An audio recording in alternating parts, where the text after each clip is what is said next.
Selon les critères du Coran lui-même, Jésus est Dieu. Et je vais vous le prouver. Les musulmans aiment à répéter qu'à aucun moment dans l'évangile, Jésus n'affirme être Dieu. Alors, qu'en est-il réellement? Eh bien, je vous propose de laisser le Coran lui-même répondre à cette question.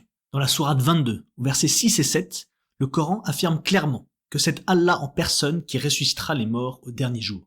Je cite, « Il en est ainsi parce qu'Allah est la vérité, et c'est lui qui rend la vie aux morts, et c'est lui qui est omnipotent, et que l'heure arrivera, pas de doute à son sujet, et qu'Allah ressuscitera ceux qui sont dans les tombeaux. » D'après le Coran, c'est donc Allah et Allah seul qui rendra la vie aux morts au dernier jour, qui ressuscitera ceux qui sont dans les tombeaux. Or, dans l'évangile, Jésus affirme lui-même être celui qui accomplira précisément cela. En Jean chapitre 6 verset 40, Jésus déclare « Telle est la volonté de mon Père, que quiconque voit le Fils et croit en lui ait la vie éternelle.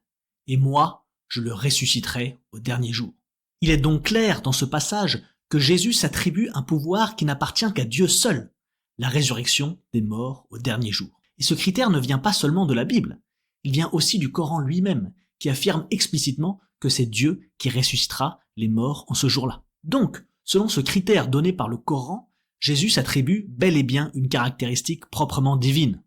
Et ce n'est pas tout. Le Coran affirme également que c'est à Allah qu'il appartient de juger les hommes. Dans la sourate 22, au verset 56, on peut lire « La souveraineté, ce jour-là, appartiendra à Allah qui jugera parmi eux. » Or, dans l'Évangile, Jésus affirme que c'est lui qui jugera tous les hommes. En Jean, chapitre 5, verset 22, Jésus déclare « Le Père ne juge personne.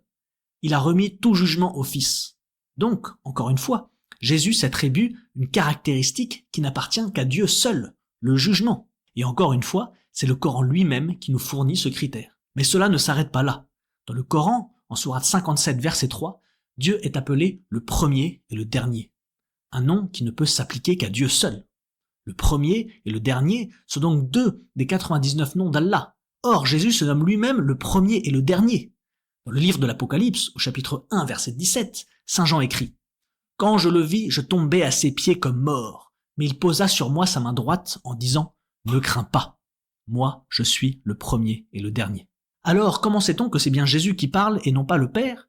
Eh bien, il suffit d'aller quelques versets plus loin, au chapitre 2, verset 8, où il est écrit « Ainsi parle celui qui est le premier et le dernier, celui qui était mort et qui est revenu à la vie. » Or, dans le Nouveau Testament, celui qui est mort et qui est revenu à la vie, c'est Jésus.